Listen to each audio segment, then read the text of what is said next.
On this episode, we're diving into the abyss that is my current everyday carry sling bag.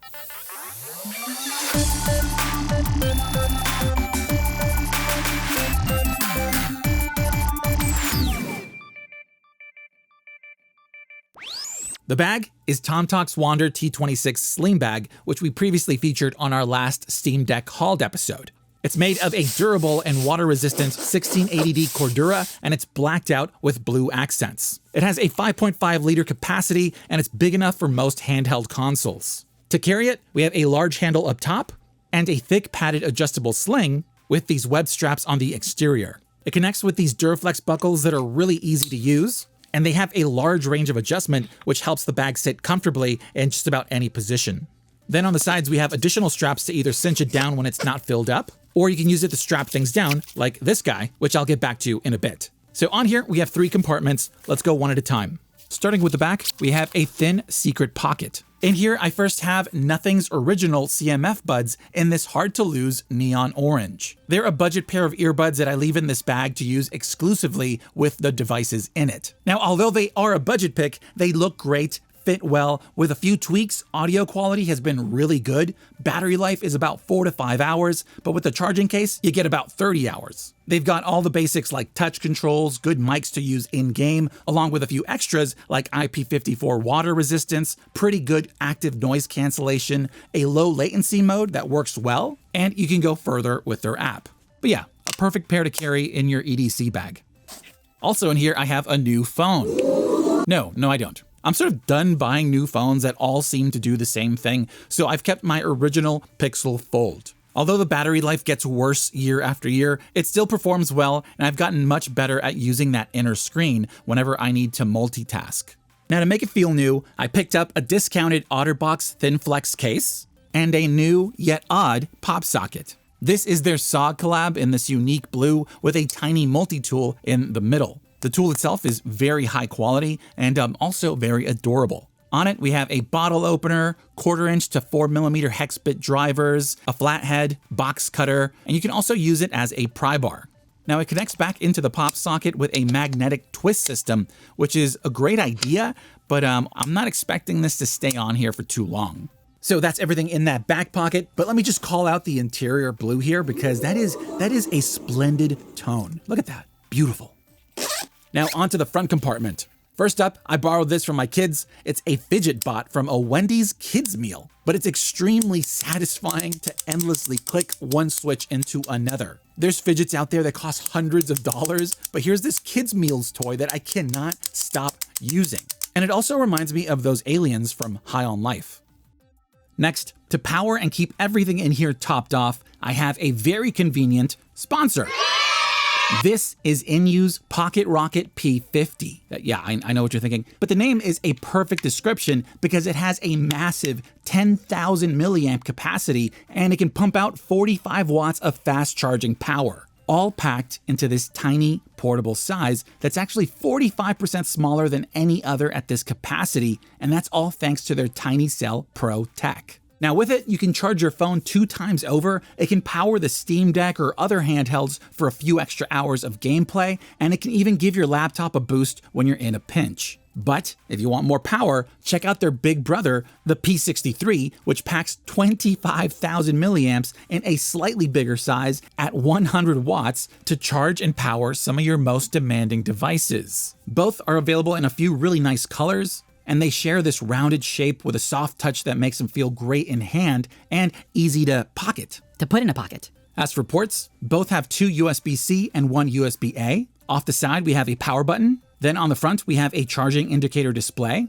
And this lanyard, which is way too small for my wrist, but that's because it actually doubles as a very handy detachable USB-C cable. These specs at these sizes are crazy. So if you're looking for an awesome power bank to keep in your EDC bag, check out INIU's P50 and P63. But most importantly, they also stand by their products with a 3-year warranty, something that even the biggest brands in this space can't match. For more info on these, check the description below. Thanks again to INIU for making this episode possible, and remember that supporting them helps support us.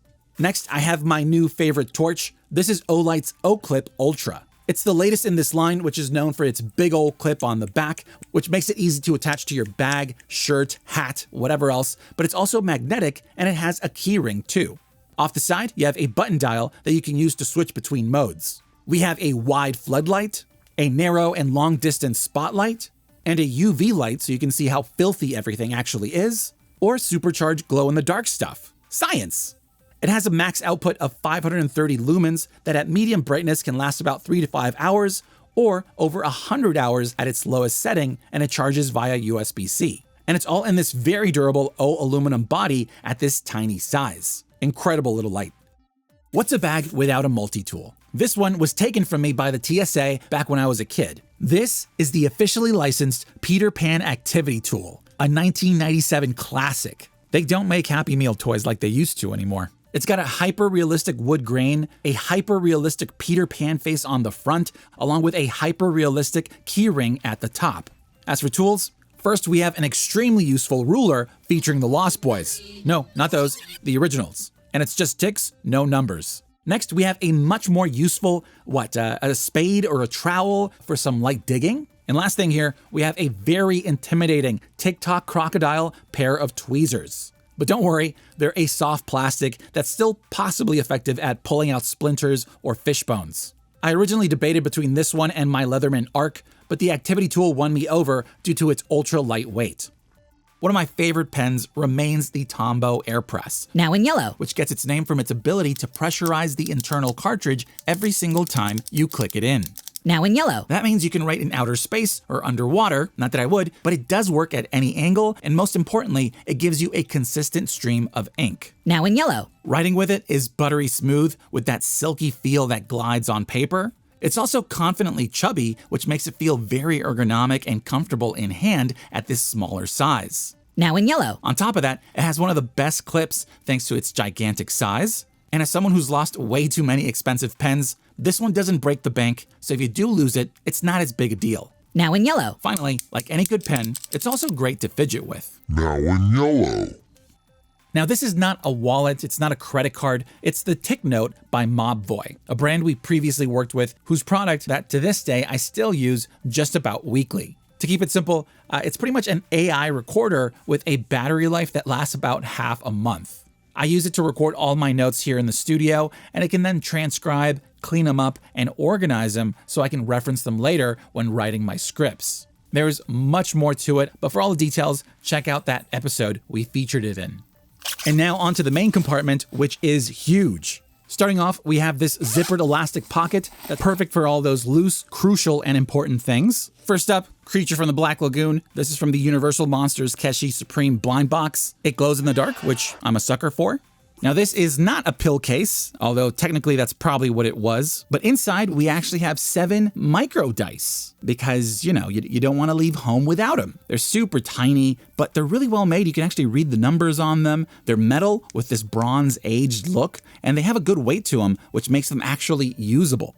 So if I ever need dice as one normally does, be it for something like Magic the Gathering, Yahtzee, gambling, or whatever else tickles your fancy. God, that's a weird phrase. Thanks to PJOY, I can always have my dice on me. Also in here for some reason, I have a tiny Playmobil Scooby-Doo burger I recently used for another video, a key that I still can't find the lock for, But I know one year I will. and a very useful 1/4" adapter that I stepped on. Next in here, I have these Ugreen keychain adapters that are USB-C to USB-A and vice versa. I use these all the time since USB-A isn't going anywhere anytime soon. Another very handy thing in here is this Chipolo tracker that I just toss in here in case the bag ever gets lost or stolen. But just make sure they're not dead, or otherwise they're pretty useless.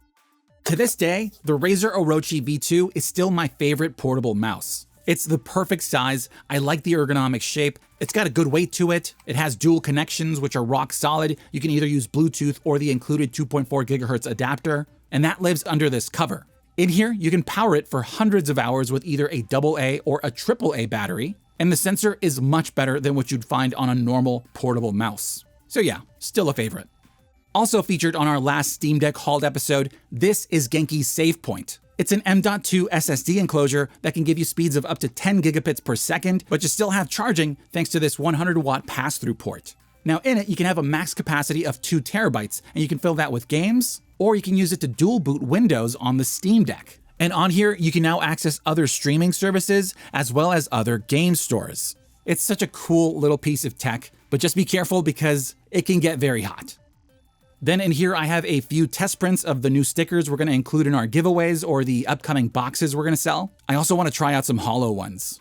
Now, for those spontaneous co-op moments that I always wish for, but honestly, I rarely have, I've got two Atom controllers by Cracked. They're tiny gamepads with a 10-hour battery that charges via USB-C. It's got your basic face, shoulder, and trigger buttons, along with a decent D-pad that can also emulate an analog stick. But without that second analog stick, it's best for retro or casual games. And yes, in hand, they're clearly a bit cramped, but they work well, and more importantly, they're adorable.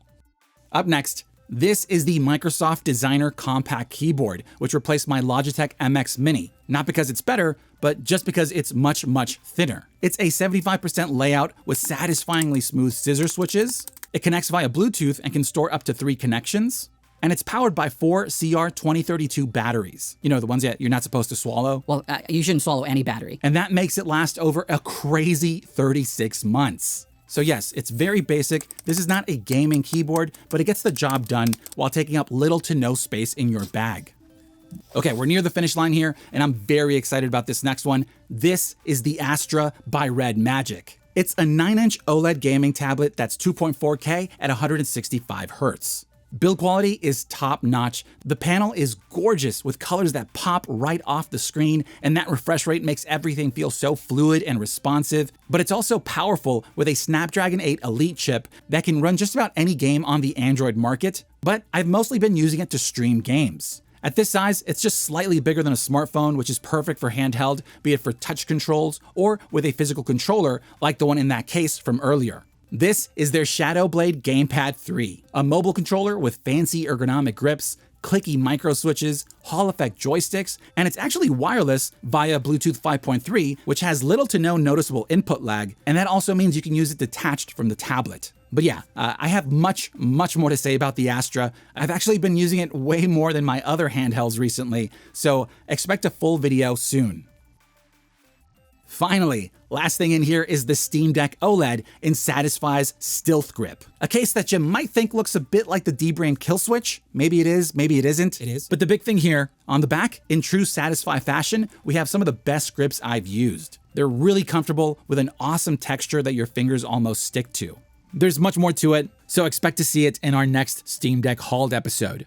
Back to the OLED. This has been an insane year for indie games, which is why the Steam Deck has currently been my most used console. While some massive AAA studios spend millions just to release games that are unfinished and struggle to make a profit, you have small teams and individuals just making fun games. One of the big ones for me was Megabonk, which is a 3D Vampire Survivors-ish roguelike. Another is Ball Pit, which is like a Brick Breaker meets Bullet Hell roguelike, along with Slots and Daggers, which is another roguelike, and Clover Pit, which is also a roguelike. I like roguelikes. But yeah, if I'm not playing a Nintendo exclusive, you'll find me on the Steam Deck playing indies.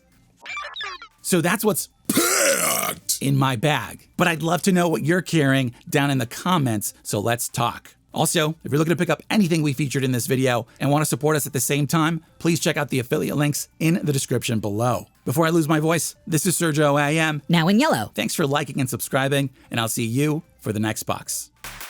If you like this video and want to help us out, click that thumbs up button and leave a comment below so we can talk. Now, if you want to go further, subscribe and ding the bell to stay notified whenever we post a new video. You made it to the end, and I just want you to know that you are the reason we do what we do. This is Sergio AM, and I'll see you for the next box.